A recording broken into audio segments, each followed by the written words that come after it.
Salut l'équipe. En ce moment, je me pose beaucoup de questions existentielles qui m'empêchent de dormir. Les yeux grands ouverts dans mon lit, je me demande par exemple qui, entre Kobe Bryant et Chuck Norris, va gagner le 1 contre 1 là-haut. Ou alors je me demande qui a joué le premier en NBA entre J.F. et Jordan Poole. Mais plus récemment, je me demande surtout si Nikola Jokic va finir une nouvelle fois en triple-double sans être MVP. Mais tu m'étonnes que j'arrive pas à dormir. Alors oui, la concurrence est aussi rude que pour une annonce de machine à laver à moins de 50 € sur le Bon Coin. Mais quand même, nous sommes témoins, nous assistons au seul intérieur de l'histoire en triple-double sans lui donner les lauriers qu'il mérite. Bon, lui préfère certainement une nouvelle selle pour son cheval, mais bon, ça, c'est une autre histoire. Mais est-ce que dans le fond, banaliser l'exceptionnel n'est pas là la marque des génies? C'est ce que j'ai essayé d'expliquer à mon coach quand je faisais 5 fautes en 8 minutes, 4 week-ends d'affilée. Mais bon, il n'avait pas la vision. Le grand Serbe, lui, nous impose sa vision match après match. Alors, voulons-nous vraiment être ces gens-là? Voulons-nous vraiment vivre dans un monde où Nikola Jokic en triple-double n'est pas MVP? Oh là là, et voilà, encore ces putains de questions.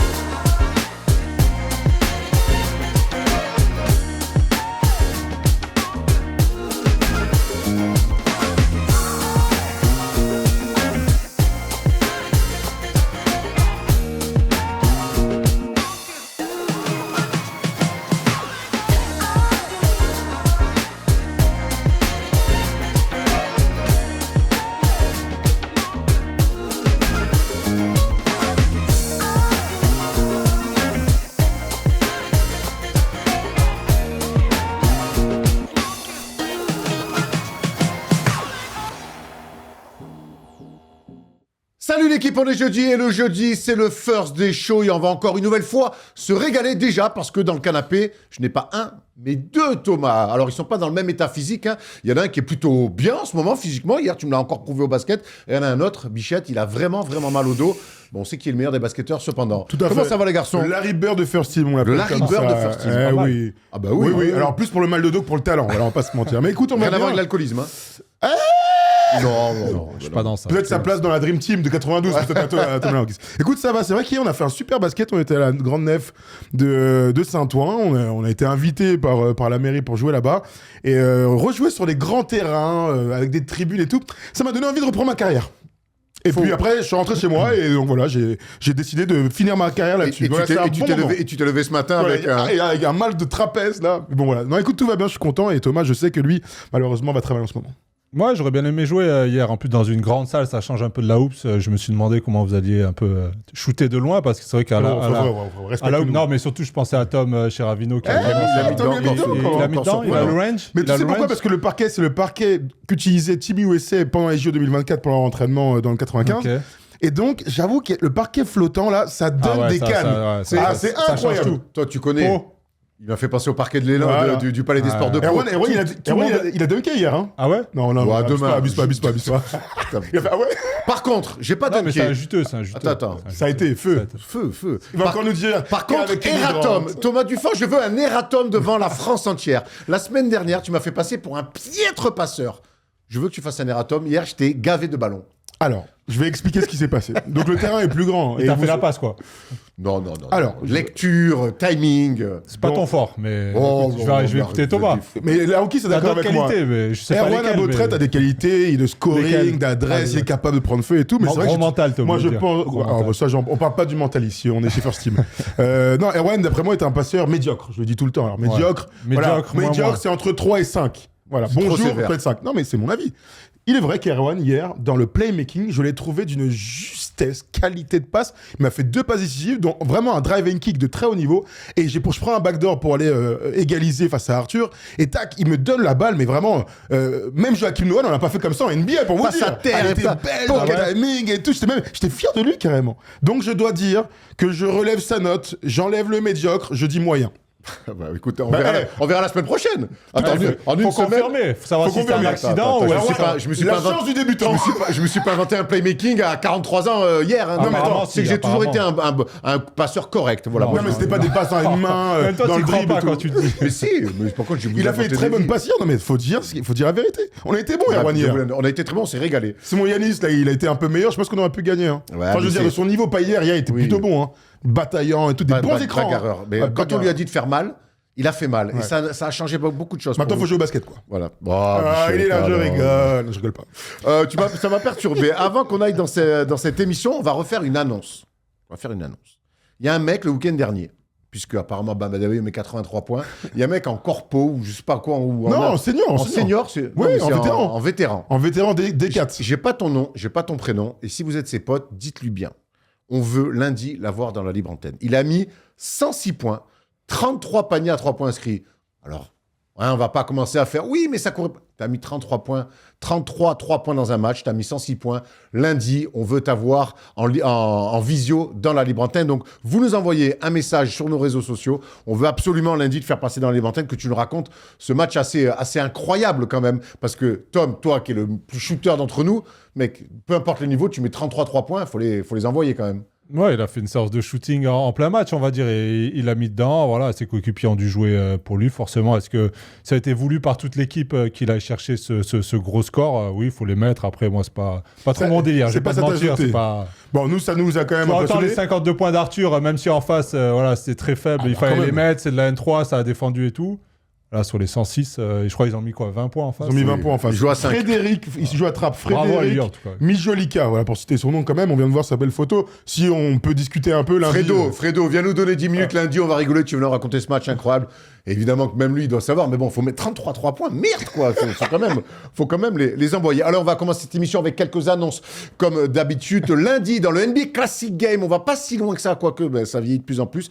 C'est la soirée historique, Thomas, de Russell Westbrook. On s'en souvient, c'était face à Denver.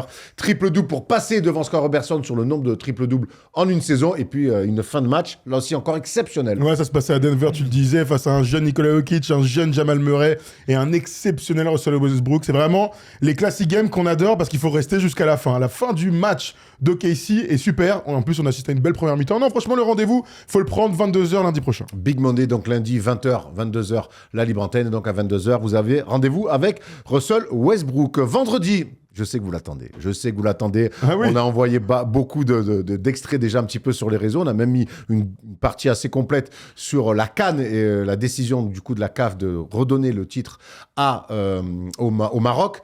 Edgar Rive était avec nous il y a une semaine de ça et on va mettre l'émission en entier vendredi midi sur la chaîne Offense.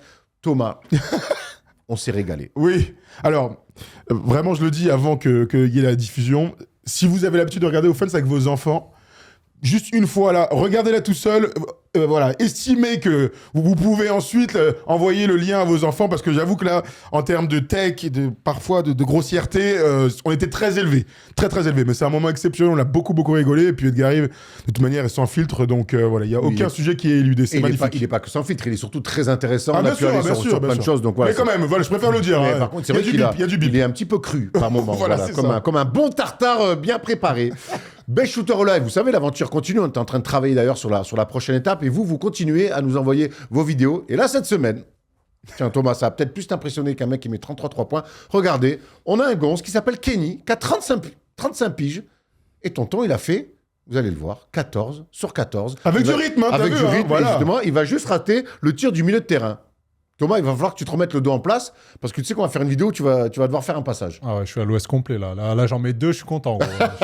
Larry Bird. Je suis en pleine muscu, j'ai plus aucune sensation là, entre le dos, ça. Il va falloir que on va le faire bientôt, non? Bah oui, je vais aller préparer avec Arthur un peu. Tu as bien préparé. Bravo à Kenny. Bravo à Kenny, 35 ans.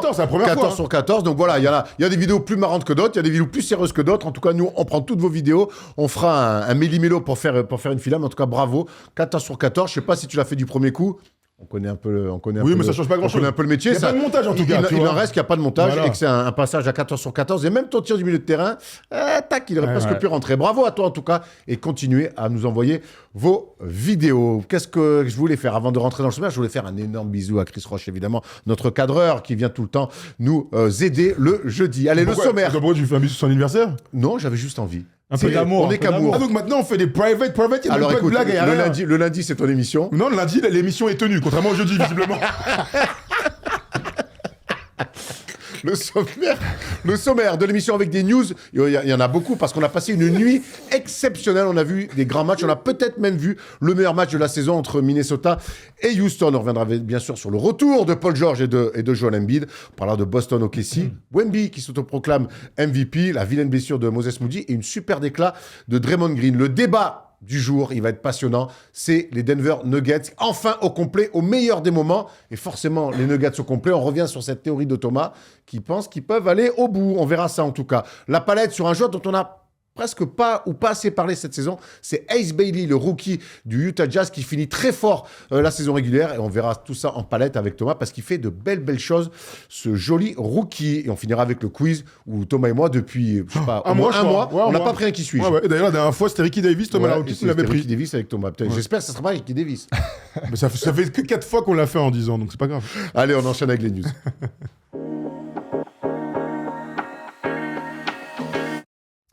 Ça fait longtemps qu'on n'a pas parlé de Philadelphie et en même temps, il n'y avait pas grand-chose à raconter. Mais Philadelphie, mine de rien, est 7e de la conférence Est et surtout hier soir a enregistré le retour cumulé de Paul George et Joel Embiid. Ça s'est bien passé face à Chicago dans une victoire très large. Mais ce qu'on peut voir, c'est que Paul George revient, il met 28 pions, que Joel Embiid revient, il en met 35.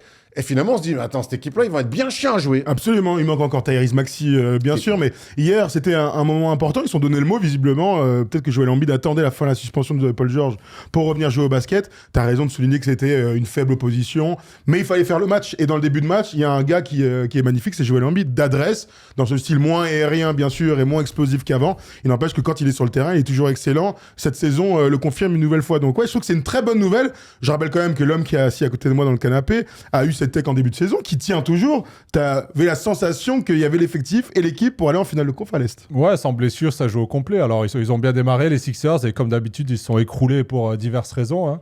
La suspension de Paul George, les blessures d'Embiid, les mêmes blessures de Maxey, qui pourtant, lui, jouait beaucoup de matchs ces dernières années. Là, ils reviennent sur un scrimmage contre les Bulls. Ça s'est plutôt bien passé. C'était la grande nef de Santon. Ils sont passés, je crois, presque à plus 40 à un moment. Bref, en tout cas, je pense que c'est un retour parfait. Ça va leur faire du bien pour surtout essayer d'aller accrocher cette place de play-off et s'éviter un play-in un peu compliqué. Mais ils doivent viser cette 6e, 5e place. Tu parlais du retour de Paul George et il s'est exprimé, Paul George, sur son retour parce qu'on sait qu'il a été suspendu pour usage d'un produit interdit. Il a dit « Mon corps n'était pas au niveau souhaité. J'ai des attentes personnelles et entre ces attentes et le fait que mon corps ne suivait pas, ça m'a conduit à prendre une mauvaise décision à l'époque. Je ne suis pas un super-héros, je reste humain et j'ai commis une erreur. » Ouais, c'est des mots forts. Hein. C'est des mots forts. On rappelle que quand vous êtes suspendu en NBA, vous n'êtes pas payé. Donc, il a pris 25 matchs. Il a pris 25 matchs, c'est un tiers de la saison. Enfin, oui, c'est ça, exactement. C'est un tiers de la saison. Donc, il y a un tiers de ces 50 millions qui sont passés à la trappe. Donc, on imagine que sa famille, enfin, en tout cas, l'association Paul George ne doit pas être ravie. Donc, voilà, on apprend de nos erreurs même à 35 ans. C'est le message envoyé par un Paul George qui se veut philosophe. Bah, maintenant, enchaîne les matchs et fais des playoffs à un autre niveau que PayPal Pills, s'il te plaît. C'est assez fou quand même parce qu'en fait, il avoue que. Ah ouais, il avoue qu'il a triché. Il a triché, oui, mais au début, c'était un peu... j'avais des blessures, j'ai pris quelques cachets. Là, clairement, il avoue que j'ai triché pour revenir au top. Bon, finalement... on peut saluer son honnêteté, mais on est assez surpris parce qu'en général, ils nichent qu'à la mort, les mecs qui se dopent. Hein. Ils avouent jamais. Bon, après, il n'était pas le PO non plus. Hein. Non, mais bon, en général, c'est un produit interdit. Oui, t'as raison. En tout cas, il fait mende honorable. Vous en faites ce que vous voulez de cette déclaration de Paul George. Moi, je voudrais surtout qu'on s'attarde un petit peu sur les Sixers. Les gars, je vous le dis, cette équipe-là, on le dit depuis le début de l'année, au complet, en play-off. T'imagines, tu te ramasses les Sixers au premier tour en play-off. C'est quand même pas cadeau. Regardez ce bilan et cette strike de victoire, de 5 victoires en 7 matchs. Moi, je les vois parfaitement comme le poil à gratter Kata en play-off. Après, on sait évidemment qu'enchaîner les matchs pour Embiid, ça va être compliqué en play-off. Mais le retour de Maxey, cette équipe au complet, pas cadeau. Oui, mais tu sais, c'est toujours la différence entre performance et potentiel. Le plein potentiel de cette équipe, c'est de viser une finale de conf, il n'y a rien à dire. Le problème, c'est que le plein potentiel de cette équipe, on l'a vu 15 matchs. Tout le monde au complet, tout le monde avec un semblant d'alchimie, avec un VJ Scombe, etc., avec bien coaché par Nick Nurse. On a très peu vu. Donc, tu parlais de la série, vous avez quand même vu les noms des équipes. Hein, oui. Tant mieux. Il faut les prendre, ces matchs. On dira toujours ça. Ça te permet de retrouver de la confiance, de te replacer à la course au top 6, parce que vous l'avez dit tout à l'heure. Je vous rappelle quand même qu'aujourd'hui, Atlanta 5e, 41 victoires. Ça se passe très bien pour les Hawks, qui sont à 3 victoires d'affilée. Toronto qui est en train de baisser, 40 victoires. Même bilan que Philadelphie, le même nombre de victoires. Et derrière, vous avez Miami. Donc, le but, c'est d'être top 6 et de s'éviter ce play-in parce que quand tu es une équipe de grands blessés, quand il y a eu autant de blessés, si tu peux t'octroyer une semaine de repos avant de te lancer dans les playoffs, ce serait une super idée pour ce groupe. Et aujourd'hui, donc si Philly termine 6e, il prendrait les Knicks. Ouais, ce serait un bet de premier tour. Sacré premier tour.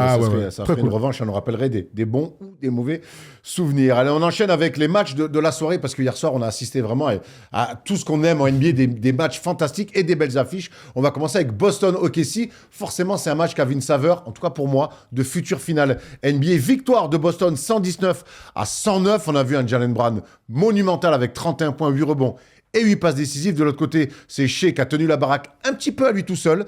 Le supporting cast du Thunder n'a pas été vraiment au niveau. En tout cas, Thomas, on a encore vu un super match de basket. Ouais, exactement. Tu as raison de souligner le fait que c'est une finale projetée. Chez les bookmakers, chez Winamax par exemple, à l'Est, c'est Boston qui est numéro 1 depuis quelques semaines, et OKC, depuis le début de la saison, est grand favori au titre NBA. Donc, si on doit se projeter, c'est la finale souhaitée par tout le monde avec les deux meilleures équipes des deux conférences. Et hier, ça a tenu ses promesses. On se souvient qu'il y a 2 semaines, il y a eu un premier match entre les deux équipes qui avait déjà tenu ses promesses avec un Shea ultra clutch. Et hier, c'est Boston en dernier quart-temps qui a enchaîné des stops. Même si SGA, tu le disais, a été excellent, il est dans des pourcentages énormes avec ses 33 points. Derrière, il a jamais trouvé de lieutenant capable d'élever son niveau de jeu. Dans ces moments-là, on regarde toujours qui ? Chet Holmgren, Jalen Williams. Aucun des deux n'a été capable de peser dans le fin. Le meilleur, c'est Lou Dort. Tout à fait, qui était très adroit grâce à son adresse. Il était très adroit au début, il met 8 points dans le premier quart-temps, il finit à 14. Donc voilà, Boston en tout cas confirme le fait qu'ils sont en grande forme, sans Vucevic. Ouais, c'est une belle victoire pour Boston. Après, OKC passe au travers. Alors, est-ce qu'il passe au travers parce que Boston a bien défendu, ou est-ce que c'était un jour sans ? Il a tenté beaucoup de changements, le coach d'OKC. Malheureusement, il n'a jamais réussi à trouver ce joueur qui, d'habitude, va sortir du banc, des Isaiah Joe, des Wallace ou des... McCain, il a toujours des mecs en fait, capables de prendre un peu feu en sortie de banc, ou même dans le 5 majeur à côté de Shea. Et ce soir-là, en fait, personne n'a répondu présent à part Shea. Et forcément, c'est compliqué. Hein. Quand tu mets pas de panier au basket, compliqué de gagner un match. Mais bon... En tout cas, c'était une belle affiche, et finalement, on se dit que ça pourrait être une sacrée affiche en finale NBA. Tu crois, toi ? Tu crois Tatum, j'aime beaucoup quand il est un peu plus dans la création, quand il cherche un peu moins à scorer forcément. Là, Jaylen Brown est encore exceptionnel. Il joue à un niveau de MVP, même s'il le sera pas. Mais les Celtics, c'est du solide. Je trouve qu'ils ont des certitudes, ça défend fort. Ils connaissent le chemin. Voilà, ils vont embêter beaucoup de monde, et ils font partie des favoris. On n'a pas eu ton avis, toi, depuis un petit moment, sur justement Jason Tatum depuis qu'il est revenu. Je crois qu'on n'avait pas fait de first des shows, en tout cas. Dans Clutch. Et dans les Bretagne aussi, vous avez fait. Ah oui, c'est vrai. Vous étiez tous les deux. Ah oui, on a fait. C'était au début. C'était au tout début. C'était au bout de match. Qu'est-ce que tu penses maintenant, du coup, qu'il y a quand même maintenant une fourchette de matchs un peu plus importante. Qu'est-ce que tu penses du retour de Jason Tatum ? Est-ce que pour toi, ça les fait basculer directement comme des favoris de l'Est ? Oui, bien sûr, ça les fait basculer. Après, lui, il va falloir qu'il soit patient, qu'il tombe pas trop facilement dans cette frustration. Il a arrêté pendant 1 an, c'est une grosse blessure. On sait que c'est un compétiteur, il a envie de revenir à son meilleur niveau tout de suite. Ça sera pas le cas. Il faut qu'il accepte, et petit à petit, il faut qu'il monte en régime, et il faut qu'il accepte d'être le lieutenant en fait de Jaylen Brown. Même si c'est dur il va pas le dire ouvertement, mais s'ils veulent aller loin en tout cas, il faut qu'il accepte qu'aujourd'hui, la première option, c'est Jaylen Brown. Ça veut pas dire qu'il aura pas des coups de chaud sur certains matchs, mais aujourd'hui, l'équipe fonctionne comme ça, et je pense qu'ils peuvent aller très loin si lui arrive à être peut-être plus dans la création et à apporter ce qu'il a à faire. Ce qui est sûr excuse-moi Erwan, ce qui est sûr, c'est que dans la hiérarchie d'hier soir, c'est le ressenti qu'on a. Jaylen Brown, à un moment donné, il appuie sur un bouton, il se remet en mode MVP, et il score, et il décante énormément de choses. Et à côté de lui, il y a Jason Tatum qui a moins de ballons, qui fait un match très complet, tu vois, encore 12 rebonds, des passes décisives, et qui lui va apporter son playmaking un peu naturel. Là, aujourd'hui, on a quand même la sensation que Tatum, alors accepté, on verra dans le temps, mais en tout cas, est dans ce rôle de lieutenant, on doit dire lieutenant. J'espère juste qu'il ne va pas leur coûter trop de matchs en play-off dans des soirs où il forcera peut-être un peu, où il voudra absolument scorer. Il n'a jamais fait ça pour le coup. Hein. Franchement, il n'a jamais fait. Mais là, tu sais, c'est toujours dur quand tu reviens de blessure comme ça, tu n'es pas forcément... comment on dit à 100% assez je perds mes mots. Écoute, c'est quoi, le temps que tu trouves le mot, je vais te mettre la déclate de Jason Tatum, on peut enchaîner, et voilà ce qu'il a dit, Jason Tatum. C'est la première fois que je traverse quelque chose comme ça, c'est dur, sur le moment on essaie de ne pas y penser, on veut juste être Jason Tatum et se sentir de nouveau soi-même. Je ne suis pas Superman, c'est évident que cela va prendre du temps. Donc elle est intéressante cette déclate, pour aller dans le sens de ce que tu veux dire. Oui. C'est que oui, tu demandais de la lucidité, là quand je vois cette déclate de Jason Tatum, je pense qu'il est lucide aussi, il n'est pas encore à 100%, par contre un mec chez les Celtics qui a son expérience, son talent et qui nous offre 18 points par match. J'ai pas toutes les stats en tête, là, le tableau est passé vite, mais ça reste quand même une vraie plus-value. Ouais, mais c'est dur quand tu es une superstar aussi fort scoreur, quand tu as dominé la ligue, se dire aujourd'hui, je vais en faire un peu moins parce que lui, il doit se sentir bien dans son corps, il doit se dire, je peux le faire, je peux en marquer 30 tous les soirs. Et en fait, on le voit dans la vitesse de pied, dans l'explosivité, il n'est pas encore revenu à 100%. Donc, il faut vraiment qu'il soit patient, qu'il soit conscient que le retour comme ça après un an, c'est difficile. Et il a la chance d'être dans une bonne équipe qui va de toute façon le chercher. Donc voilà, la patience pour lui et tout ira bien pour les Celtics. Il est dans le bon environnement pour être patient. Et avec un bon coach qui va lui donner des bons discours. C'est plus facile quand tu gagnes des matchs. Voilà. Il y a aussi cette réalité-là. Et puis leur but, c'est d'aller chercher un deuxième titre. Donc il serait bête, et il n'est pas bête, il serait même un mec hyper intelligent, il serait bête de penser autrement. Autre grosse affiche hier soir, ça se passait du côté de Minnesota. Les Wolves recevaient les Houston Rockets et on a assisté à un match. Peut-être certainement le match de l'année, alors il y en a beaucoup, oui. Mais là on a envie de se mouiller un petit peu.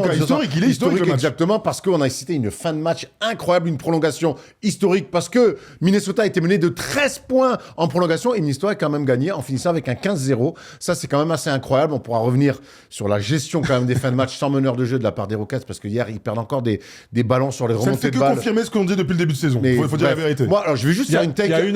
Il y a une action qui symbolise, je trouve, c'est la montée de balle de Sengun, sous pression de Randle. Tout seul en Bunyabun, attends, c'est à Sengun de monter la balle. Il y en a une autre, c'est Amen Thompson, quand DiVincenzo lui prend les ballons. Dans le sens où c'est moi, celle d'Amen Thompson, pareil pour, comment il s'appelle, KD, et pareil pour Shepard. Ouais. Donc en fait, juste pour faire Houston, parce qu'après je veux qu'on aille sur Minnesota, Houston, en fait, cette année, l'année dernière, ils font venir KD pour accélérer un petit peu leur process. Van Vliet se pète, ok, c'est dommage, mais ta vision de dire on accélère le process avec KD est toujours là. Et tu te dis, ok, on a perdu notre meneur titulaire, qui est quasiment le seul meneur de l'équipe, on va jouer la saison sans meneur. Et je trouve qu'en fait, au plus le temps passe, au plus c'est une folie d'avoir pensé ça. Cette équipe-là de Houston hier, elle montre du cœur, elle montre du talent. Il y a plein de bonnes choses, mais ils sont pas aidés. Tu leur files pas de meneur de jeu. Donc je pense que c'est vraiment un choix catastrophique pour cette équipe de Houston et je pense qu'ils vont le payer très tôt dans les playoffs. Ouais, voir au premier tour, c'est l'idée que tu as. En tout cas, ils sont en train de baisser au classement. Mais on a le temps d'en discuter. Hier, tu as raison, on a vécu vraiment un bête de match. Un match exceptionnel. On voulait quand même vous remettre cette action de Rudy Gobert, mais des actions d'éclat, parce que 30 secondes avant l'action sur un contre 1 entre Rudy et Kevin Durant met un tir mais exceptionnel en tête de raquette. Vous avez vu cette action de Rudy, les mecs? C'est pour ça que c'est un défenseur all-time, Rudy. C'est pour ça qu'il est 4 fois défenseur de l'année. C'est qu'il est capable de défendre sur l'un des GOAT offensifs, si ce n'est le joueur le plus pur de l'histoire de la NBA. J'ai pas souvenir d'un Kevin Durant comme ça, un contre un, qui se fasse contrer sur un shoot à lui, un shoot qu'il a fait toute sa carrière, qu'il maîtrise à la perfection. Là, bravo pour le retour. On a cru qu'il allait danser un petit peu. Il se fait avoir, là. Là, il se fait avoir. Et il arrive à revenir. Il fait l'effort. Bravo à lui, en tout cas, lui qui est souvent parfois moqué par ses confrères. Bravo à lui qui montre encore que c'est un top défenseur. On voulait absolument mettre cette action parce que c'est une action d'éclat. Juste derrière, Julius Randle à égalité a un petit tir drop en contre-attaque pour aller marquer un tir victorieux. Sengun, il sort de l'au-delà avec la bouche en sang pour mettre un contre extraordinaire. Et donc, on a assisté, tu le disais, à une prolongation historique. Alors, Tom nous disait avant l'émission que c'est la première fois de l'histoire de la NBA qu'une équipe mène de 10 points et perd en prolongation. Non mais, première fois de l'histoire qu'une équipe mène de 10 points dans une prolongation et perd le match. Donc là, pour le coup, ils menaient de 13 à 3 minutes de la fin de la prolongation, à 2 minutes 30. Ils prennent un 15-0 avec tout ce qu'on a dit des Houston Rockets. Bref, allez regarder ce match. Parce que c'est les grands matchs de NBA où il y a beaucoup d'intensité. On rappelle qu'il n'y avait pas Anthony Edwards et que Minnesota continue à gagner des matchs. Très actif sur le banc, Anthony Edwards. Très content hier de cette victoire. Allez, on a parlé de Rudy Gobert en bien. On va parler d'un autre Français en bien aussi. C'est Victor Wembanyama qui a eu une déclaration quand même. On aime quand Victor comme ça, il s'est quasiment, alors peut-être pas autoproclamé, mais voilà ce qu'il a dit. Attends, il répond à une question d'un journaliste. Oui. Le journaliste sur les trois raisons pour lesquelles il devrait être MVP. Voilà. Et comme Victor est un garçon ultra structuré, voilà ce qu'il a dit. Sur le débat du MVP, je pense que je devrais être devant. La défense représente 50% du jeu. C'est assez sous-estimé pour le MVP et je pense être le joueur avec le plus d'impact en défense. On a quasiment sweep OKC et offensivement, l'impact d'un joueur ne se résume pas qu'à marquer des points. Eh ben voilà. Il est pas fort. Et ce qui est bien, c'est qu'en ce moment, il a décidé de mettre au moins 5 comptes par match. Sinon, c'est pas drôle. Hier, c'était 7 dans le match qu'on a pu suivre. Dans un mauvais match face à Memphis. Mais bref, en tout cas, ce qui est trop bien avec Victor, c'est qu'une fois de plus, il a la bonne réponse. Tu parlais de structure, de propos. Il commence par la défense. Et c'est vrai que personne ne dit jamais que la défense est 50% du basket. Et je trouve que c'est quand même dommage. Et donc Draymond Green pourra tout à l'heure aller dans son sens. Il est à 24 points par match, il a 11 rebonds, il est en train de faire grimper sa moyenne de blocs avec des super pourcentages. Il est dans la course au MVP parce que son équipe est deuxième de la conférence Ouest. Il est le meilleur défenseur et de loin de toute la NBA. En plus, il est français. Franchement, moi, j'ai regardé un truc. Franchement, j'avais des frissons. Celui-là, je suis content. Ça m'émue. Tom, je sais pas si Thomas t'as vu, dans tous les podcasts américains, de plus en plus là, on commence à parler de Victor comme un MVP. Il est deuxième du MVP d'ailleurs. Hein. De toute façon, je dis souvent, les fins de saison sont très importantes. En plus, lui, il fait des déclarations, il assume derrière. Il a dit qu'il allait un peu appuyer sur l'accélérateur. Et en fait, il enchaîne que des bons matchs. Défensivement, offensivement, son équipe gagne. Et voilà, aujourd'hui, il fait sa promotion. Je pense qu'il a compris aussi comment ça marchait un peu la NBA. Il faut rentrer dans la tête des gens que finalement, il a la possibilité d'être MVP. Pour moi, ça va être serré, surtout qu'ils reviennent à 2 victoires d'OKC. Si jamais ils reprennent ils ont un bon calendrier, s'ils leur reprennent la première place, il y a un monde où il peut être MVP. Voilà, moi je l'ai déjà évoqué cette saison, mais c'est vrai que le fait que ce soit meilleur défenseur, c'est pas assez mis en avant dans la course au MVP. On voit souvent les stats, les triples-doubles, mais lui, ce qu'il fait défensivement, en fait, c'est tellement important que ça devrait être plus mis en avant. Il est obligé d'être premier à l'Ouest pour être MVP ? Ça lui donnera des billes. Pour moi, aujourd'hui, ouais. J'ai dit obligé. Moi, pour moi, s'il n'est pas premier de NBA, s'il n'est pas premier de NBA, il ne sera pas MVP. D'accord. Là, le statement, c'est ça. Et le fait que tu as raison, KC perd hier dans un gros match, après 12 victoires consécutives, tu te rapproches d'un match, il y a encore une dizaine de matchs. Il y a 2 matchs d'écart. Le calendrier est un peu mieux pour les Spurs. Tout à fait. Donc, ce serait une folie. C'est une 3e année. Il n'a jamais joué les playoffs. Ce serait même limite un peu trop tôt. Mais ça montre à quel point son niveau est déjà dans l'excellence. Alors, Wemby a dit, la défense, c'est 50% du jeu. Et là, c'est comme si tout le monde découvrait ça. J'ai détesté qu'il ait fallu qu'il dise ça pour que ce soit enfin mentionné. Du coup, vous allumez la télé et tout le monde se dit « Ah, en fait, peut-être que Wemby est le MVP. » Il a rajouté Draymond Green. Pour ces trophées-là, si vous ne parlez pas, les gens ne vous voient pas. Il a fallu que Evan Mobley parle, sinon personne n'allait lui donner le Deepoy. Je tire mon chapeau à Wemby pour ça. Je suis content qu'il soit assez intelligent pour savoir qu'ils ne comprendront pas tout seul. Lui, il peut pas faire un compliment sans tirer sur la moitié de la terre, quoi. Ouais. C'est un Américain, quoi. C'est une claque, une caresse, quoi. Ouais, c'est un peu ça. Mais en vrai, il a raison, et tu l'as dit toi aussi, Erwan, et tu parlais du cirque médiatique, Thomas, tout à l'heure. Wemby, il a tout compris de son environnement. Les États-Unis, la NBA, c'est ça. C'est des statements sur le terrain et aussi en conférence de presse. Donc, le meilleur moyen pour que quelqu'un te jette des fleurs en NBA, c'est de s'en jeter déjà en premier. Surtout, en fait, il faut rentrer un petit peu dans la manière de réfléchir des gens. Et encore une fois, ramener le débat du MVP où on parle beaucoup de victoire, de pourcentage, de points marqués, de valuable. On parle très peu de défense en fait, parce qu'il y a ce trophée de défenseur de l'année où on a l'impression que c'est presque scindé entre le MVP et le défenseur de l'année. Ben non. Tu peux être les deux. Donc en fait, tu peux être les deux. Et lui, en amenant quelque part le débat du MVP sur le terrain de la défense, mais clairement, il prend l'avantage sur tout le monde. Hein. Mais je pense qu'il a un bon capital sympathie en plus avec les journalistes déjà. Il fait toutes les déclarations qu'il fait aussi, il les assume derrière. Il a dit ses victoires contre OKC. Il y a eu mine de rien, alors ça peut être qu'un détail, mais le All-Star Game, il a un peu relancé aussi ce truc. Oui, t'as raison. Et c'est tous ces trucs ajoutés sur la saison, finalement, plus une fin de saison en boulet de canon si jamais il chip la première place à OKC. Il y a quand même beaucoup d'ingrédients pour qu'il soit MVP quand on sait aussi que les back-to-back, parfois, on attend peut-être une petite progression du MVP en titre. Et on a vu qu'OKC avait bien tourné aussi sans Shea. Donc, écoute, à voir, on sera fixé dans 10 matchs. Hein. La construction de l'image de Victor, de toute façon, elle est parfaite entre le fantasme physique et du basketteur avant qu'il aille en NBA, donc la méga hype. Puis ensuite, la construction sur le terrain en NBA. Et maintenant, il continue avec le 3e étage et les résultats et les statements dans la presse. Et l'attitude. Absolument, l'attitude est parfaite. On peut pas rêver mieux comme ambassadeur. Oui, ce mec-là, il est amené, si tout va bien, à être 3-4 fois MVP et 7 fois défenseur de l'année. Alors, on enchaîne avec la vilaine image de la semaine, c'est Moses Moody. Allez, on se fait un petit kiff. Et sa terrible blessure, il a marché sur une mine, le pauvre, et puis l'état du genou. Ça nous a rappelé Stalingrad le film, t'as raison. On va faire, c'est ça, toucher en l'air, quoi. Donc on va faire très court là-dessus. On voulait juste noter cette info. C'est évidemment une fin de saison pour Moses Moody. On va pas le voir pendant un bon mois. Enfin, un bon moment. Ça sera au moins peut-être 1 an, voire 1 an et demi d'absence. Donc écoute, voilà, on pense fort à lui. Et la saison des Warriors qui continue d'être très compliquée. Les blazes en dessous, là, c'est pas une bonne nouvelle pour lui. Non. La seule bonne nouvelle, c'est qu'il est sous contrat, donc il va avoir le temps de se remettre. Mais Ronaldo R9 aussi, vous pouvez le rajouter, qui s'était fait 2 fois, vous vous souvenez. Allez, Rotulien, c'est l'image, alors l'image en tant que telle, mais la photo de son genou après, c'est difficile de croire que c'est un genou. Voilà. pas simple. L'expansion, on en parle souvent, Seattle et Las Vegas, le board de l'NBA s'est retrouvé. Et voilà ce qu'ils ont dit. Ils étaient favorables, plutôt, nos amis, à rajouter donc 2 franchises NBA. Une à Seattle, ça sera un retour évidemment. L'autre à Las Vegas, avec les conséquences que vous voyez, Minnesota et Memphis, qui pourraient basculer dans la conférence Est. Et honnêtement, alors Memphis, je ne sais pas où ils en sont aujourd'hui, mais Minnesota, s'ils arrivent à se construire une équipe, parce que c'est une équipe qui veut à terme aller en finale NBA, s'ils basculent à l'Est, ça peut rééquilibrer un petit peu les choses. Oui, absolument. C'est une vraie information. Alors, on en parle depuis plusieurs semaines. Mais donc, ça y est, maintenant, 30 gouverneurs, donc représentants de franchise, sur 30 ont voté oui à tout ça. La NBA, on espère 7 à 10 milliards par nouvelle franchise qui va arriver. Donc, bon, ça fait un peu d'oseille, disons ça, comme ça, pour Adam Silver et la NBA. Et donc, la dernière information, tu as raison, c'est qu'on peut imaginer que Minnesota, c'est l'équipe la plus probable. Quand vous regardez la carte des États-Unis, Minnesota, c'est vraiment plus côté Milwaukee, Chicago que Los Angeles. Voilà, même par rapport à Memphis. Donc, si demain, Anthony Edwards, Rudy Gobert et Julius Randle se retrouvent dans la conférence Est d'ici 2 ans, on peut imaginer des cartes totalement rebattues pour Anthony Edwards. Il va falloir qu'on fasse un petit effort aussi mental. Parce que pour nous, c'est vraiment les équipes de l'Ouest. Donc, il va falloir qu'on s'y habitue. Écoute, on aura un petit peu de temps avant que ça arrive quand même. Allez, on a fait très long sur les news, mais c'était passionnant. Mais on va ouvrir maintenant le grand débat sur les Denver Nuggets.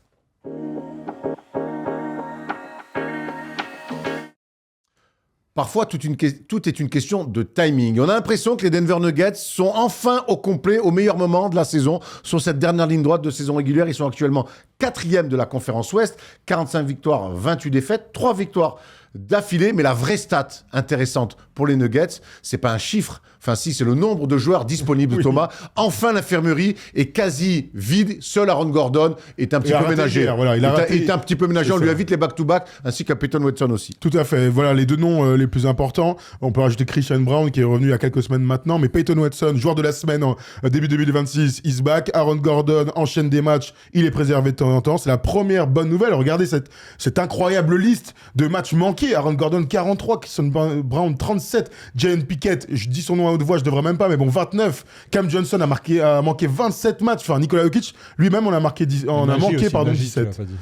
Ah non, mais ça, normalement, les 2 mecs que je cite jamais, c'est Jalen Pickett et Nadji. Mais bon, bref, pour d'autres raisons. Oui, Nikola Jokic, vous savez, toujours ne serait pas éligible s'il rate encore un match donc, dans cette NBA. Donc voilà, c'est la bonne première nouvelle, et ça s'ensuit avec des résultats surtout. Ils enchaînent des victoires convaincantes, avec un style de jeu toujours à la Nuggets, un Jokic au centre de tout, qui est quand même en train d'enchaîner les matchs à près de 15-16 passes décisives de moyenne. Donc moi, je suis très content, parce que notre but, quand même, c'est d'avoir tous les meilleurs joueurs des meilleures équipes sains et saufs en play-off. Thomas, on retrouve donc une équipe qui fonctionne bien, qui est au complet, puis on retrouve surtout, on le voit sur l'image, le duo qui fait, sans qui cette équipe-là ne peut pas rêver de titre. Aujourd'hui, Nikola Jokic est encore dans une saison triple-double, et Jamal Murray qui fait une bonne saison. Très bonne saison. Où il a été All-Star, mais là, j'ai l'impression que depuis un mois, il est encore plus fort. Hier, il a encore claqué 53. Ouais, il fait sa meilleure saison en carrière, clairement, alors qu'on avait beaucoup d'inquiétudes auprès de Jamal Murray. On se souvient les JO, après sa saison d'après, on se disait, est-ce qu'il n'est pas un peu cassé physiquement ? Et finalement, il y a un truc qui est en train de se passer chez les Nuggets, c'est qu'ils sont revenus au complet, on sent qu'ils ont un objectif en tête. Alors même si tout s'est pas bien passé cette saison, on les attendait un peu plus haut, on les attendait à la bagarre un peu à la première place avec OKC. Finalement, c'est les Spurs qui ont un peu pris leur place dans le classement. Voilà, maintenant, on sait ce qui compte, c'est les playoffs, c'est ce qui va arriver. Et je pense que c'est le genre d'équipe qui est capable de switcher aussi en mode playoff. Ils ont l'expérience, ils sont déjà allés au bout, donc maintenant, il n'y a plus qu'à. C'est intéressant ce que tu dis sur l'expérience. L'année dernière, le premier tour face aux Clippers, les 7 matchs, une bataille acharnée, c'est eux qui s'en sortent. Derrière, ils font encore 7 matchs face à OKC. Mine de rien, ça joue qu'à un match de retourner en finale de conf. C'est une équipe, tout à fait, avec Aaron Gordon qui peut à peine courir avec sa cuisse. C'est un groupe qui s'est renforcé de mecs qui ont gagné. Alors, on pense forcément à Brown Jr., à Bruce Brown Jr., mais avec des mecs d'expérience. Un Tim Hardaway Jr., il l'avait pas, par exemple, l'année dernière. Donc, ils ont ajouté de la profondeur, et c'est maintenant qu'on doit sentir la différence. Et je trouve qu'ils sont en train de produire le début de l'effort qu'il faut pour arriver comme il faut en play-off. J'aimerais qu'on s'attarde un petit peu sur le meilleur joueur de cette équipe-là, qui est Nikola Jokic. On le voit très très fort à la passe depuis quelques temps. Alors il est en triple-double, donc évidemment qu'il est tous les soirs fort à la passe, mais là on l'a vu enchaîner des matchs quand même à plus de 15 passes plusieurs fois ces derniers temps. Est-ce que le fait que cette équipe-là, qui a besoin de mouvement, qui a peut-être besoin d'un petit peu que tout le monde puisse toucher la balle et scorer, est-ce que le fait que Nikola Jokic se transforme presque plus en pass first qu'en scoreur, Est-ce que c'est pas une bonne chose pour cette équipe? Si, évidemment, on comprend très bien ce que tu veux dire. Ce qui est sûr, c'est que ça va très bien à tout le monde. Je suis allé chercher une stat. Quand je dis pass first, c'est qu'il met que 22, 23 points. Au lieu des 30 points, au lieu des 30 habituels. Disons que sa moyenne de points est un peu en train de baisser. Ce qu'on sait avec Nikola Jokic, c'est qu'en fonction du match-up en face, il sera capable de mettre 35-40 quand il faudra. Je suis regardé une stat intéressante parce que ça m'a fait marrer. Sur les 3 derniers matchs, il est donc à 16,7 passes décisives de moyenne. Je vais regarder la dernière équipe de toute la NBA à la passe produite par match. C'est les Clippers. Ils sont à 23,8. Le mec, il a 6 passes décisives par match des Clippers sur les 3 derniers games. Franchement, c'est juste abusé en vrai. Donc, évidemment, c'est plus simple quand il y a un Jamal Murray qui est exceptionnel à 50 points, quand les shooters sont en verve et que le système est parfaitement huilé. Je dis c'est plus simple, c'est juste que c'est leur style de jeu, c'est la meilleure équipe de la NBA et c'est une équipe qu'on devrait retrouver normalement très fort dans les money time. Ce type de jeu-là, très fort dans les money time en playoff. Moi, c'est comme ça que j'imagine la suite pour cette équipe. Ouais, c'est comme ça qu'elle est construite, cette équipe, avec 2 créateurs, Jamal Murray et Jokic, un peu toujours autour des lancers francs. Et ils ont rajouté beaucoup de joueurs capables de jouer sur des attrapés-joués, des catch and shoot, Cam Johnson, Tim Hardaway Jr. C'est vraiment pour écarter ce jeu et laisser de l'espace à Jokic. Jokic, tu viens le trapper, il te punit par la passe. Tu viens pas le trapper, il te punit 1 contre 1. Donc, il est là, le casse-tête. Après, aujourd'hui, si j'ai un petit bémol, ça serait à la création. Je trouve que au niveau des arrières, il n'y a que Jamal Murray, finalement, qui est capable de faire la différence en 1 contre 1.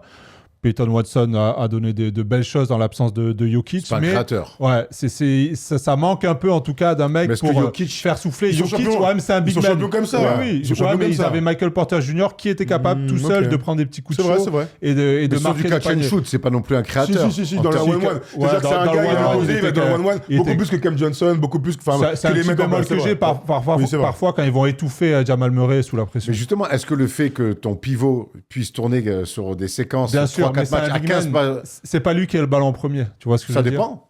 Ouais, mais le problème, c'est Jamal Murray qui est censé l'avoir, normalement. Après, en fait, Jokic est tellement fort offensivement, il a tellement une lecture hors norme dans l'histoire du basket. C'est le meilleur passeur de l'histoire. Voilà, pour moi, ils perdront pas en attaque. Leur attaque, elle est huilée. Ça, c'est sûr. Leur attaque, elle est huilée. Le fait que Jamal Murray soit revenu à un niveau exceptionnel, en fait, pour la première fois de sa vie, il est à un niveau de playoff en saison régulière.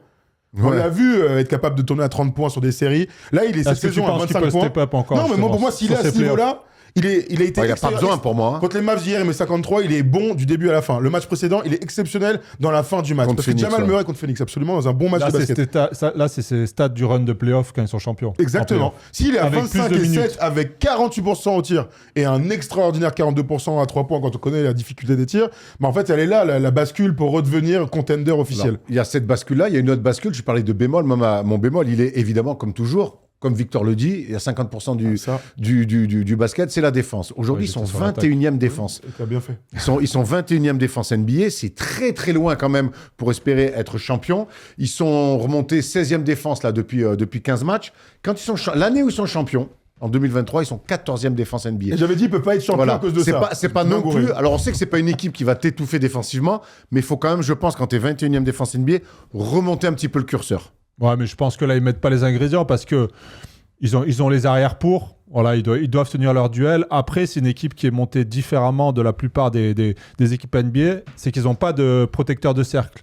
On sait que Nikola Jokic, voilà, il est bon dans les placements défensifs, il est malin, il switch souvent, il reste dans la raquette. On le voit rarement être dans les switches sur des 1 contre 1 avec les arrières. Maintenant, ça veut dire que tous ces arrières doivent gagner leur duel parce que derrière, il n'y a personne pour les protéger en fait.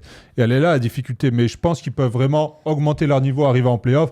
Ils ont tout Christian Brown, Bruce Brown, Tim Hardaway, il est capable de se la coller aussi. Cam Johnson, Jamal Murray est un bon défenseur aussi. Quand il s'y met. Et là, le retour d'Aaron Gordon qui va leur faire le plus grand bien. Honnêtement, ils ont toutes les armes en tout cas pour s'améliorer défensivement. Ce qui est sûr, c'est que cette saison, il y a eu beaucoup de blessures. Donc forcément, tout est un peu biaisé. Toutes les stats qu'on va prendre de saison, ça vaut pas... Quand t'es jamais au complet, de toute façon. Ça vaut pas vraiment le niveau des Nuggets. Mais ce qui est sûr, c'est que c'est la dernière équipe au contre et de loin, et c'est la 29e équipe, donc l'avant-dernière équipe aux interceptions. Donc clairement, en défense, ils sont cata. Après, au contre, quand ton meilleur contraire, c'est, j'imagine, Peyton Watson ou Aaron Gordon, et que tes deux pivots, c'est Jokic et Valanciunas, bon, mais t'es pas... Bien sûr, mais c'est les stats brutes. Donc voilà, on en fait ce qu'on veut, mais ça donne quand même une indication. Je rejoins complètement Thomas. C'est une équipe qui a de l'expérience et qu'on a vu être capable d'aller au titre avec un jeu basé sur l'attaque. Donc c'est une équipe qui est capable de défendre. L'année dernière contre OKC, ce qui nous saute aux yeux, c'est pas leur manque de défense. Leur dureté, elle sera toujours là. Ils ont un système système défensif qui protège Jokic, parce qu'Aaron Gordon, pour le coup, dans les aides, il est exceptionnel. Donc,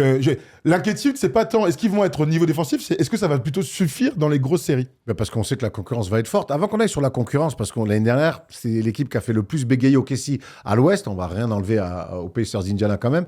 Il y a un mec qui est arrivé cet été, c'est Cam Johnson, qui est arrivé pour remplacer Michael Porter Jr. Alors, c'est deux profils sur les mêmes postes, mais c'est deux profils assez différents. Il y a un joueur un peu plus discret, beaucoup plus linéaire, et un autre qui est beaucoup plus en dents de scie. On va voir la comparaison entre les deux. Qu'est-ce que vous pensez de cet apport cette saison de Cam Johnson?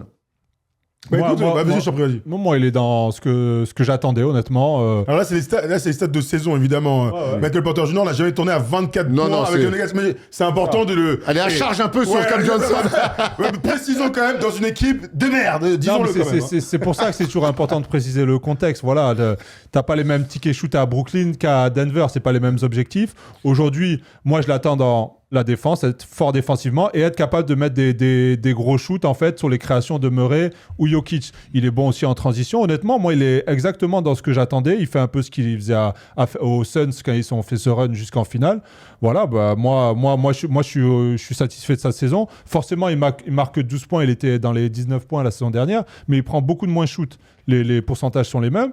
Donc voilà, moi j'attendais, il est en train de faire la saison que j'attendais, tout simplement. Alors je vais faire une réponse un peu de chien de la casse, mais c'est une réalité malheureusement. Michael Porter Jr. n'a pas été remplacé par Cam Johnson. Il a été remplacé par Cam Johnson, Bruce Brown Jr., Peyton Watson en pleine progression et Tim Hardaway.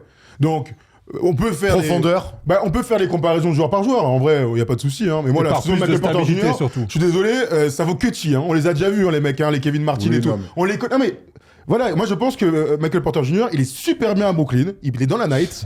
Il est là, il a tous les tickets shoot. On l'a vu jouer. Franchement, je sais pas comment quelqu'un peut avoir envie d'avoir un joueur comme ça dans son équipe.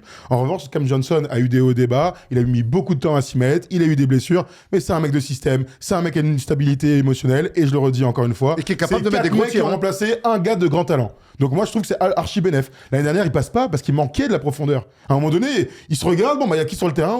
Sur le banc. Bon, et ça, toute la saison l'année dernière, on a dit attention à la profondeur, attention à la profondeur. Et tu vois que Julian Strother nous a sorti un match exceptionnel. Un match de playoff. Mais c'est des mecs qui ont de l'expérience maintenant et qui vont pouvoir avoir un peu d'impact. Et quand ils sont champions, on se rappelle qu'ils ont de la profondeur. Tout à fait. Donc ça, c'est un petit peu la similitude avec l'année où ils sont champions. De toute façon, il n'y a aucun monde où sans Aaron Gordon, ils vont au bout, honnêtement. Ah non, mais ça marche pour...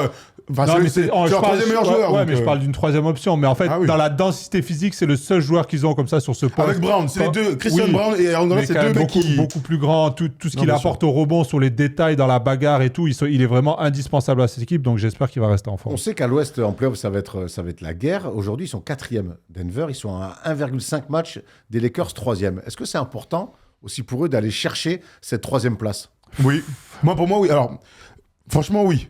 Le truc, c'est qu'ils sont déjà replacés. Vous vous souvenez, il y a une semaine, avant leur série de 3 victoires, là, on se disait, oh là, Denver, ils sont en train de chuter, les gars. Attention. Alors, play-in, c'est peut-être un peu ouf, mais attention, on est un peu inquiet. D'ailleurs, quand on a pensé à faire ce débat la semaine dernière, Lang, c'était plutôt, il y a de l'inquiétude autour des Nuggets. Finalement, ils ont gagné 3 matchs, dans des bêtes de matchs à suivre en plus, donc on est un peu rassuré. C'est important, mais ça va pas jouer là-dessus. Au bout d'un moment, le but, c'est d'avoir l'avantage du terrain au premier tour. Et puis après, de toute façon, les 4 premières équipes, là, les Lakers, ils régalent en ce moment, ils ont l'air de s'être trouvés. Les 2 premiers, on en a déjà parlé. Donc, c'est important pour la dynamique de fin de saison et l'arrivée en playoff, plus que le vrai avantage. C'est important pour un truc, c'est pour éviter OKC au deuxième tour, par contre. Ouais, aussi. Ça, par contre, c'est un vrai enjeu de des playoffs de la conférence Ouest. Est-ce qu'ils veulent vraiment les éviter? Parce qu'on se souvient que l'année dernière... oui, il faut éviter OKC le plus longtemps possible. Si tu les sors le plus tôt. Non, et si quelqu'un d'autre les sort. Oui. Non, mais je veux dire, aujourd'hui, moi je suis Denver. Moi, quand la 3e place, elle est intéressante pour éviter OKC au deuxième tour. Quand je vois la conférence Ouest... Ça veut dire que tu prends les Spurs, quoi. Enfin, les Spurs sont moins forts qu'OKC, là, aujourd'hui, en playoff. Oui. Voilà, donc je pense que c'est ça le vrai enjeu, tu vois. C'est d'éviter OKC du coup, Tom, je reprends ta théorie de début de saison qui se tenait, c'est que les Nuggets au complet... Pour moi, c'est aussi fort qu'OKC, ça peut aller au bout. Aujourd'hui, ma tête, c'est sur la série de playoffs des playoffs 2026, si tout le monde est au complet, je pense que Denver passe en 7. Il passe. Donc aujourd'hui, il y a des concurrents qui se sont rajoutés un petit peu, plus ou moins surprises, les Spurs notamment, les Lakers. Aujourd'hui, sur une série en 7, Denver bat OKC toujours? Écoute, c'est pas simple parce que OKC a eu des bas, Denver a eu des bas, Le truc, c'est qu'il y a une équipe qui a été à 12 victoires d'affilée, avec le MVP en puissance pour moi chez Gilgeous Alexander. Donc, bien sûr, ça a un petit peu rebattu l'écart dans mon esprit. Mais je crois que s'il y a une série entre les deux équipes, c'est le basket qui va gagner. Et le basket, il est côté Denver. Voilà, donc l'année dernière, et je le redirai à chaque fois, ils vont au match 7 face au futur champion avec une équipe de brick et de broc. En vrai, c'était un exploit d'aller au match 7, même s'ils ont pris une déconvenue. Donc je crois que l'équipe est largement meilleure, plus profonde. Des mecs ont émergé. J'ai envie de rester sur mon truc parce que je suis un coquin. Donc, ouais, j'ai envie de dire que Denver passe au OKC. J'avoue, c'est une vraie tech. Hein. Comment tu les vois, toi, Denver, face à OKC ou même face aux Spurs? Ouais, ils sont pas passés loin la saison dernière. Ouais, Denver, ils peuvent aller au bout, bien sûr. Ils ont tout, en tout cas, en magasin. Maintenant, il faut rester en bonne santé. Mais vraiment, ils ont de la profondeur de banc. Ils ont le meilleur joueur du monde, en tout cas, ce que beaucoup disent. Oui. Ils ont Jamal Murray au top. Et moi, j'ai hâte de le voir parce qu'il n'a jamais fait une saison comme ça. J'ai vraiment hâte de le voir. Est-ce qu'il est capable encore de step up sur ses playoffs? Mais ouais, ils font partie des grands favoris avec OKC, les Spurs. Là, on va avoir des très beaux playoffs. J'ai hâte. Mais je m'excite là quand tu dis ça. Je me projette. J'ai les frissons. J'ai envie de voir ça. On va avoir des séries magnifiques. C'est très, très dur de se projeter, mais... Ouais, allez, petit avantage à Denver, ouais. Sur une Après, série Denver, n'oublie pas, l'année dernière, oui, ils sont blessés, mais l'année d'avant, on se souvient qu'on a été déçus aussi de certains comportements de Denver quand ils perdent contre Minnesota, alors quand ils mènent 3-2, on n'a toujours pas compris ce qui s'est passé. Alors, pour continuer à argumenter sur Denver pass, t'as raison de souligner Jamal Murray. On se rappelle l'année dernière, Jamal Murray, à la fin de la série, il est dans un état, je sais pas ce qui s'est passé, son match 7, c'est la honte ultime. Et de l'autre côté, c'est une question qu'on se posera quand on fera les grandes previews des playoffs. Mais autant les champions en titre sont au OKC, c'est eux qui ont l'expérience, il n'y a rien à dire sur le groupe de l'année dernière. Mais est-ce que le fait que Jalen Williams fasse une saison complètement à côté de la plaque, ça ne change absolument pas tout pour OKC quand il faudra parler de playoffs? Parce que leur deuxième meilleur joueur, on ne l'a pas vu cette saison. En tout cas, hier, quand on voit le match à Boston, on se dit que alors il est trop forché, bravo. Ouais. Lou Dort, on aime bien, il est gentil, capable de mettre 8 points au début de match, mais ils vont avoir besoin de... Il met 7 points à 2 sur 9 au tir. Ils vont avoir besoin... Après, il a même pas moins de 10 matchs pour se relancer. Après, ça peut aller vite. Mais dans les forces en présence, c'est un... Après, c'est inquiétant, c'est sûr, parce qu'il est là, il n'est pas là, l'équipe joue sans lui, l'équipe joue avec lui. Quand il est là, ça se passe pas super bien. Chet Holmgren n'a pas non plus tant évolué que ça. Moi, je suis un peu déçu de sa saison. Je l'attendais plus fort offensivement. Ouais, mais quand il est rentré dans le rang depuis le All-Star. Ouais, mais il n'est pas capable de faire la différence un peu tout seul, parfois sur des séquences de porter un peu son équipe. Quand son équipe, on en a besoin, t'as raison. Mais bon. En tout cas, c'est pour ça que quand on a commencé ce débat en disant le timing est très important. Et les Nuggets qui se retrouvent au complet avec quasiment tout le monde à 100% maintenant, alors qu'on voit que finalement, il y a quelques points d'interrogation sur certains joueurs, en tout cas, du côté de OKC, qui sort quand même d'une série de 12 victoires d'affilée. Bien sûr, c'est quoi ton ranking, toi, à l'Ouest, alors? Parce que, tu vois, on a très peu parlé de San Antonio, mais... Les 3 meilleures équipes, je pense que pour tout le monde, c'est acté, les 3 meilleures équipes. Bien sûr. Moi, je pense que OKC, et ça, je le dis depuis le début, au complet, en phase, et puis l'intensité qu'ils peuvent mettre défensivement, même si sur le basket, c'est pas toujours les meilleurs. Et puis avec Shea qui est sur un nuage. Pour moi, c'est le numéro 1. Mais mon cœur balance vraiment entre les Spurs, qui jouent très bien au basket, Victor, et cet aspect défensif très fort, et les Nuggets qui ont quand même l'expérience d'un titre. Alors c'est quoi mon cœur balance? C'est ça ma question. Parce qu'on est tous d'accord. Hein. Donne-moi ton ordre. Est-ce que Denver, tu les laisses toujours devant, comme en début de saison, par rapport à San Antonio? C'est plutôt ça la question, je préfère. Moi, je vais quand même aller sur, l'expérience de playoff et l'expérience d'un titre. Voilà, merci. Voilà, mais je rêve du aussi. Il y a 1000 match-ups dont je rêve. On a tous envie que les Spurs aillent en finale. Mais le Jokic Wembanyama sur une série de playoffs. Mais ça, tu peux. Je pose 15 jours, je te dis tout de suite, je fais plus d'émission. Mon gars, c'est une ratatouille. Tu tombes sur n'importe quel légume, tu vas te régaler. Toutes les possibilités, régale du premier tour jusqu'à la finale de conf. On vous a posé une question, justement, pour vous savoir, les Nuggets seraient au niveau en playoff. Il y a El Bendy, bravo pour le titre du nom, pardon. Avec une équipe moins étoffée en 2025, il a fallu 7 matchs à OKC pour battre les Nuggets, avec Gordon sur une jambe au Game 7, Murray malade et MPJ sur un bras. Sans oublier un arbitrage too much, remember Caruso, qui pouvait fauter 10 fois sur Jokic calmement. Ils seront en playoff ready. Et oui, on a l'impression de ça aussi, même si je pense qu'OKC est une meilleure équipe l'année dernière avec ce vécu-là. Et les mecs émergents, Jay Mitchell et tout ça. Jaren McCain, encore un bon move des Sixers, bravo. Mieux que l'année dernière, si AJ et Watson sont healthy, leur défense est top. Plus un Cam Johnson agressif peut tout changer, en plus d'avoir Bruce Brown back. Murray et Jokic, on sait déjà, ils sont capables de quoi. Le problème, qui va remplacer Jokic en 5, parce que Jonas Valanciunas ne rivalise pas avec les équipes qui jouent fast. Oui, enfin bon. Ok. Bon. Ils sont champions avec DeAndre Jordan quand même, rappelons-le. Je suis fan des Nuggets, mais la saison est plutôt décevante. Beaucoup de défaites à la maison et surtout de défaites contre des gros. Et surtout, on perd souvent, même après avoir mené de 10, voire de 15 points. Aucune assurance avec cette équipe. Une défaite, même au premier tour des playoffs, ne serait pas surprenante. Ah bah si. Ah bah alors c'est une sacrée tech, mais moi, une sortie au premier tour des playoffs, je serais quand même très surpris. Ça serait un nouveau, quand même, une nouvelle désillusion en playoffs pour les Nuggets. Ce qui est fou, c'est que finalement, on attend presque que le titre pour les Nuggets. Parce que s'ils sont pas champions, est-ce qu'on se dira pas...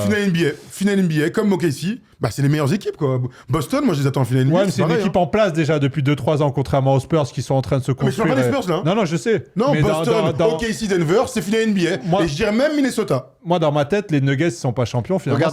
Regardez les cotes, justement, c'est intéressant de voir la cote de Denver en finale. Ils sont 3e, nos amis. Bah oui, absolument, c'est les finalistes de l'Ouest, là, regarde, 1,75 OKC grand favori, Spurs 4,50, Denver est à 6 en 3e, et après il y a un écart 17 les Lakers, mais on est exactement dans ce qu'on vient de dire, hein. Franchement, là pour le coup, les traders sont bons. Vous le savez, Winamax est notre partenaire maintenant depuis des années, et donc si vous voulez jouer avec nous, ça se passe comme ça. Depuis plusieurs années, Winamax est partenaire de notre chaîne. Et avec eux, tu peux utiliser ton expertise pour gagner de l'oseille en pariant sur toutes les compétitions de basket. Sur les matchs, mais aussi, et ça on adore, parier sur les perfs des mecs. Tiens, je sens bien qu'un Serbe va faire un triple-double. Paris plutôt safe. Tu peux aussi miser sur qui sera le meilleur scoreur, le meilleur passeur, et même miser sur les duos. Bref, l'offre basket Winamax n'a jamais été aussi complète. Et en plus, lors de ton premier dépôt, tu es automatiquement remboursé à hauteur de 100 €. Et vu qu'on est sympa, on t'offre même un petit bonus de 10 € lors de ton premier dépôt avec un code FT10. Plus d'infos en description. On rappelle quand même, le plus important, c'est strictement interdit aux moins de 18 ans. On est là surtout pour s'amuser. Allez, nous aussi, on va continuer à s'amuser avec la palette de Thomas sur Ace Bailey.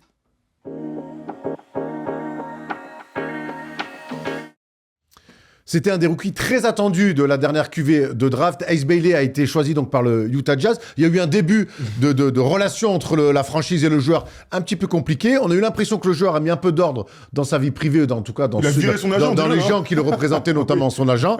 Et finalement, Ace Bailey est en train de faire une très très bonne saison. Ouais, absolument. C'est un gars à très haut potentiel. Il est en train de le prouver dans la fin de saison avec des sorties à plus de 30 points. Donc c'est tout logiquement qu'on va faire cette palette préparée par Léo et Erwan et Ayman hier. Allez, on y va tout de suite. C'est parti. Première action, et vous allez voir que c'est quand même un joueur ultra spectaculaire. Une belle passe de qui ? Taylor Hendricks, il est plus là. Notre gars du jean, dommage. On y retourne au début. Alors, déjà, son profil, c'est un gars de très longue taille. Il fait 2,06, 2,07, 2,07. Et c'est un vrai ailier. Les comparaisons avec Kevin Durant sont assez évidentes, au moins sur la morphologie. On regarde ce système, du coup, où il joue vraiment en position d'ailier. Il est à l'opposé et va profiter de l'écran de Kyle Filipowski avec le meneur, la tape. Regardez, qui est en train de fixer la défense, pardon. L'écran très haut, ce qui va donner un espace magnifique pour jouer un curl des familles. Ce match, c'est contre Toronto. La défense est évidemment pas en place, sinon ce serait pas drôle. Le bon curl et là, l'agressivité du gars qui aime marquer des paniers. Il a vu le couloir et il va nous péter cet énorme dunk. C'est une belle première action d'ailier, Thomas, ça, déjà. Ouais, on voit le système pour lui, déjà, la confiance qui lui est donnée. Voilà, belle sortie d'écran. Après, on sait qu'il est rapide, délié. Là, une fois qu'il a pris ses appuis, c'est fini. Même le défenseur en net veut pas y aller parce qu'il veut pas finir dans le top 10. Et donc, voilà, il a toutes les qualités athlétiques, en tout cas, pour faire ce genre d'action. Un curl, c'est pas facile, des fois, de curler quand t'es poussé par le défenseur. Il faut réussir à reprendre sa course et reprendre la vitesse. Et là, on voit que c'est un sacré athlète. Il faut aller contre l'inertie, c'est ça que tu voulais dire. Ouais, bravo, bien sûr. Je sais bien. Tu veux dire un truc, Erwan ? Non, une action simple pour voir toutes les qualités du mec, vite, haut, rapide. Et puis, je te dis, savoir mettre ses défenseurs dans les écrans, tu le disais très bien, Tom, c'est aussi un vrai travail d'ailier. Ouais. Bravo pour cette paraphrase, Erwan. Allez, on enchaîne tout de suite. Non, je rigole, fais pas cette tête. Oh là là, on peut plus rien dire ici. Vous avez vu comme ça ? Ah si, tu peux tout dire, mais tout le monde peut tout dire jusqu'au jour où il faudra faire des exemples. Après, tout de suite. Et attention à l'uppercut. Allez, on avance tout de suite dans le... On avance avec ces belles actions. Je vous parlais de Kevin Durant, évidemment. Il y a un grand comme ça, Brandon Ingram. On a peut-être même un peu souffert à un moment donné, mais Ace Bailey va être comparé toute sa carrière à ça. On suit du coup ce système-là, concocté par le Jazz, qui va finir en end-off. Regardez cette cascade d'écran comme ça pour aller chercher donc Ace Bailey, toujours sur son aile. Il part du corner et il va pouvoir remonter. Regardez ça, la défense suit une première fois. Et regardez, double écran comme ça, end-off plus écran, ça va donner un grand tir ouvert pour notre grand et longiligne joueur, pardon. Évidemment, Toronto, toujours à la ramasse. Mais c'est un tir qu'on voit très rarement. Normalement, ça, c'est des tirs qu'on voit plutôt à 3 points. Quand il y a un grand espace comme ça, les mecs s'embêtent pas. Petit step back. C'est vrai. À 3 points, là, c'est un long tout. C'est un long tout, mais c'est important de développer le mid-range, on le sait. Mais après, moi, ce que j'aime bien dans ce système du Jazz, c'est qu'il force des défenses pas en place. Il force à switcher. Tu vois, quand t'enchaînes un pick and roll avec des mecs, on le voit là. Boyle, là, il est perdu. On change pas. Ça lui donne un tir ouvert. Et ce que j'aime bien, c'est qu'il le prend sans bégayer. Il voit qu'il a 1 mètre d'avance, blam, on va le revoir sur d'autres. Mais c'est aussi ça la confiance d'un jeune joueur, c'est je suis ouvert, j'ai un peu d'espace, bam. Et là, on retrouve du Kevin Durant aussi. Son profil pour le 5e choix de la dernière draft, là, c'est vraiment ça. C'est un scoreur avant toute chose. Allez, on y retourne avec une 3e action qu'on va regarder ensemble.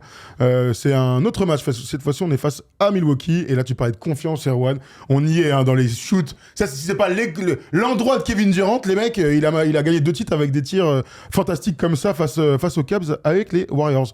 On y retourne du coup. Regardez, il y a 1 contre 1 à jouer parce qu'il a un avantage. Qui défend sur lui? C'est notre ami Jericho Sims. On n'en parle plus, et tant mieux d'ailleurs de lui. Le 1 contre 1, il pourrait aller jouer à la pénétration. Il sent que le défenseur descend un petit peu. Énorme filoche. Ça, c'est les bons tirs qu'on aime, ça. Ouais, c'est un gros shoot ça, de joueurs talentueux. On sait qu'il a beaucoup de talent. Maintenant, il faut que ça tourne bien là-haut. Mais là, quand on voit les shoots comme ça, finalement, il voit que ça recule un peu, il monte fort. Alors, est-ce qu'il sera capable, dans les années à venir, à prendre ce genre de shoot à haut pourcentage? C'est ça la question, ça la différence entre les force scoreurs et 44 à peine un peu moins de 44% sur le mois de mars, à 3 points. Ouais. De toute façon, sa saison, elle est en train de monter. Mais moi, j'ai toujours, dans cette équipe du Jazz. Je vais être honnête, j'ai toujours du mal à évaluer. Il en prend 9 par match. Dans des situations où tu joues plus rien, où finalement, t'as aucune pression. Voilà, moi, j'attends la suite. Pour l'instant, je suis pas totalement convaincu par ce joueur. Mais alors, il y a 2 choix. Les mecs ne jouent rien, ils sont nuls. Et puis, il y a les mecs qui jouent rien, puis qui sont bons. Bon, c'est plutôt la 2e solution. C'est mieux quand même. Quand t'as du talent comme ces joueurs, oui, en général, ça marche. Dans un projet qui va grimper l'année prochaine. Et dernière action qu'on regarde ensemble, les mecs, on y retourne tout de suite. Regardez-moi ça, Ace Bailey, dans un secteur où on va l'attendre à terme, on va dire ça comme ça. C'est évidemment le post-up game. Regardez, ça joue dur là. Paf, Ryan Rollins qui essaie de résister et il fait péter la taille. On se remet au début, regardez. Ça, c'est vraiment les actions du basket, quoi. À un moment donné, quand t'as l'avantage de taille et que t'as un fort joueur de 1 contre 1, on veut te voir dos au panier avec une ISO totale laissée par son équipe. Ça joue dur, ça joue comme on aime face toujours à Milwaukee. Et donc, ce petit turnaround jump shot là et ce petit fade away, ça, c'est des choses qu'on va retrouver dans son game à terme. On parle de KD, on y est encore là. Hein. Ouais, on lui laisse tout le quart du terrain en plus. Donc, clairement, le système, il est pour lui. Voilà, il est sur ce post-up. 1-2 coups d'épaule, il sent qu'il a pris l'avantage, qu'il a fait un petit écart. Il se retourne pour shooter. Il est très grand, délié, assez à l'aise dans cette situation. Donc voilà, ça peut être des go-to-move à lui dans les années à venir. Moi, j'aime bien la palette de tout ce qu'on vient de voir. Hein. Pour le coup, la séquence s'appelle comme ça, mais on le voit sur des remontées, curly, être agressif. Très varié. On le voit être capable de prendre des tirs à 3 points en première intention. On le voit être capable de lire des mauvaises défenses sur pick and roll, se lever à mi-distance, d'avoir de l'ISO sur un quart de terrain, sur du post-up. Bon, voilà, moi, en fait... C'est des promesses, en fait. Moi, en fait, les promesses sont belles, quoi. Ouais, donc, absolument. J'aime bien la largeur du bag de notre ami, déjà. Je vous donne ces petits stats, là, ces derniers temps. Donc, cette saison, il a 27 minutes par match, 13,4 points, donc on peut le retrouver dans la 2e équipe peut-être des rookies à la fin de l'année. Sur les 5 derniers matchs, il met 17 contre Minnesota, 33 contre Milwaukee, c'est ce qu'on vient de voir à 13 sur 27. Bon gourmand, c'est ça qu'on aime aussi avec les jeunes joueurs. 25 contre Philadelphie, 37 contre Toronto, on l'a vu aussi tout à l'heure à 11 sur 21, dont 7 sur 10 à 3 points. Et enfin contre Washington, là c'était hier, 15 points et 5 rebonds. Donc voilà, c'est un gars qui n'a pas peur, qui n'a pas froid aux yeux quand il s'agit de jeter la balle vers le panier. Il n'a pas froid aux yeux comme moi au moment de faire des quiz.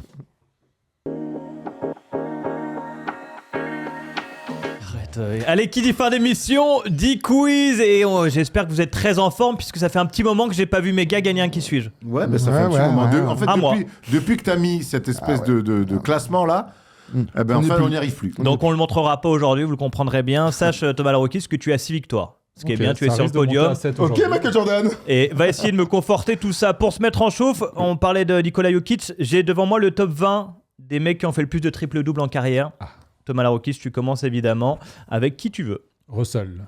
Il est numéro 1 avec 209, évidemment. Magic Johnson. Magic est 4e, 138. Bon, je peux dire Nikola Jokic du coup. Oui, 2e. Oscar. 3e. Voilà, vous avez Jason Kidd. 6e. LeBron James. 5e. Wow, ok les mecs. Sans force là. Ça bégaye déjà. Non, ça m'étonnerait. Je sais pas, James Harden. 8e, 82.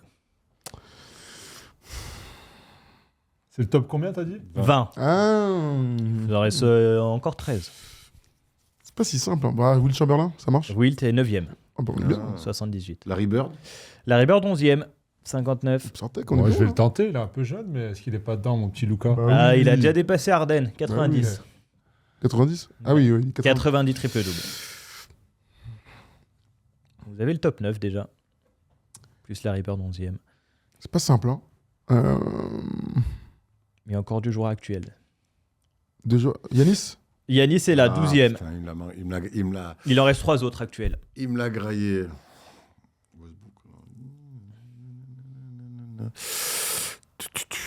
Damien Lillard. Non, pas Damien Lillard.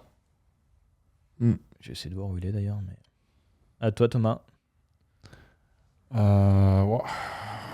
C'est pas simple, hein. Damien Lillard, il en a fait que 5 en carrière. Pas un gros rebondeur. Des triples-doubles, un mec un peu de... peut-être, je vais tenter un Sabonis. Bien sûr, il est Oh, 10e. Sabonis. Oui, 10e avec Ah 68. non. Ouais. C'est quoi son prénom? Le fils. Ah ouais. on connaît, Damantas. Vous avez le top 12. Vlade Divac. Vlade Divac. Il est pas là, Vlade Divac. Ouais, quand même. Vlade Divac, Ah, je non. sais, mais j'avais personne d'autre. T'en as un dernier peut-être, Larokis? Un dernier, qui c'est qui a Draymond Green. Bien sûr, Oh, il est non, 14e. Avec 33. Il vous manquait Fat Lever, Bob Cousy, Ben Simmons en a 33 Oh, le aussi. bon vieux Ben, le Égalité pêcheur. avec Draymond Green. Rajon Rondo, Havlicek et Grant Hill. Et Josh Giddey. Grand Aussi, Hill. qui est- Josh Giddey, ouais, déjà il est déjà à 30. Grand Hill, putain. Et il est déjà à Dans le top 20, il faut aller loin, Ouais. en fait. Fat Lever, c'est quand même un des meilleurs noms de l'histoire de la NBA. Hein. Ouais. Fat Lever. Allez, on part sur le qui suis-je. Allez, c'est maintenant. Je suis né le 22 juin 1988. J'ai donc 37 ans. Oula. Et on ne m'a plus vu sur un parquet NBA depuis 2019. Oh là là. Sachez que dans ma carrière, j'ai reçu une bague NBA sans jamais avoir joué un match de playoff. J'ai un mec qui me vient, mais il est pas né en 80. Commençons par le commencement. Aujourd'hui, j'ai envie de changer et de commencer directement ma carrière à ma draft. La belle draft de 2009. Je serai appelé en 23e position par les Kings. Dans mon scouting report, on parle d'un ailier polyvalent avec un bon shoot à 3 points. En combienième, pardon? Pas entendu. 23e. 23e. Je resterai 2 saisons Ok. à Sacramento, de 2009 à 2011, jouant en moyenne 25 minutes. Je suis dans le starting 5 58 fois en 2 saisons, tournant à 10,3 points en saison rookie et 4 rebonds. Nick Stauskas, non. Non. Je participe au All-Star Weekend Rookie Challenge. Et si vous êtes bon, vous vous souvenez de moi contre KD et Rondo en train de s'affronter sur un horse. Ça a disparu depuis. À l'été 2011, je suis tradé, je bouge de la Californie pour l'Ohio. Pas cadeau le changement. Encore moins cadeau, j'arrive dans les Cavs de l'après LeBron, porté par Anton Jamison. Je joue 35 matchs dans le 5, mais mes minutes baissent légèrement par rapport à Sacramento. Pour la saison 2013-2014, je signe chez les Rockets de James Harden. Donc Sacramento, Cleveland, Houston. Utilisé exclusivement en sortie de banc, je joue 18 minutes de moyenne pour 7 points. Je ne jouerai pas une seule minute lors du premier tour face à Portland. Putain, c'est qui ça? Après Sacramento, Cleveland et Houston, je retourne chez mes Kings. Jouer 3 saisons de plus. Je remonte à 27 minutes de moyenne et je fais ma meilleure moyenne Garcia. ma meilleure moyenne au scoring, touchant les 12 points de moyenne. C'est qui ça? Saison 2016-2017. Arclès, non. Non. 2016-2017, je vais jouer pour 3 franchises. Les Kings encore, les Pelicans pour un seul match et Minnesota pour terminer. Je me réinstallerai une saison complète Anthony avec les... Oliver? Non. N'importe quoi. Avec les Warriors en 2017-2018, l'année de KD. D'ailleurs, je serai son backup avec 14 minutes de moyenne. Malheureusement, je vais me blesser et les Warriors, voyant les playoffs arriver, vont me couper pour faire rentrer Quinn Cook dans le roster. Pour tout mon apport au long de la saison, les Warriors me remettront une bague de champion quand même. Je terminerai ma carrière la saison suivante avec les Grizzlies. J'ai 30 ans et après 10 saisons dans la ligue à porter le numéro 18, je décide de retourner là où tout a commencé pour moi. Omri Caspi. Aubry Caspi, Bravo, au Maccabi Tel Aviv, putain. évidemment, Oh là bien là. joué. Au C'est buzzer, pas- hein. C'est pas un Américain, bravo, Au buzzer, il nous eh a oui. eu. Et oui, c'est pour ça que j'ai Pourquoi pas il n'y fait a la pas de draft. fac et tout? Bravo, Aubry Erwan. Caspi. Mais oui, mon J'ai Caspi. l'impression que c'est un soulagement incroyable de le trouver. Au buzzer. L'accouchement. Au buzzer, Ah ouais, mais bravo. Ça y est, maintenant Houston et Bah tout, il a fallu oui. que tout se. Ah ouais. C'est pas un Américain. Non. Il nous a eu. J'étais tellement son américain. Moi aussi. Moi, je pense à Dorian Finney-Smith, je me dis, qu'est-ce que je raconte? Je sais même plus comment célébrer maintenant le question. Il a oublié. Bon, en tout cas, ce que j'ai pas oublié, c'est qu'on se retrouve lundi pour la libre antenne. N'hésitez pas à nous mettre des commentaires sur cette émission. Vendredi midi, Offense avec Edgar Yves. On s'est régalé, soyez bien au rendez-vous. Donnez de la force à ce nouveau programme, vous le savez. Et puis on se retrouve lundi pour la libre antenne avec donc la libre antenne et le NBA Classic Game avec un énorme match de Russell Westbrook, puisqu'on parlait de triple-double pour le coup là, il en fait un monumental. Merci Thomas. Merci à toi les gars. Merci Thomas, merci Tom, merci Léo, merci Yanis, merci Christophe, merci Aymen, merci Jérémy et merci Stéphane Berardo, notre ami qui nous suit depuis des années, qui est venu voir une émission aujourd'hui dans le studio. From the Hoopcast, hein. From the Hoopcast. On vous embrasse et on se retrouve rapidement. Bisous, ciao ciao.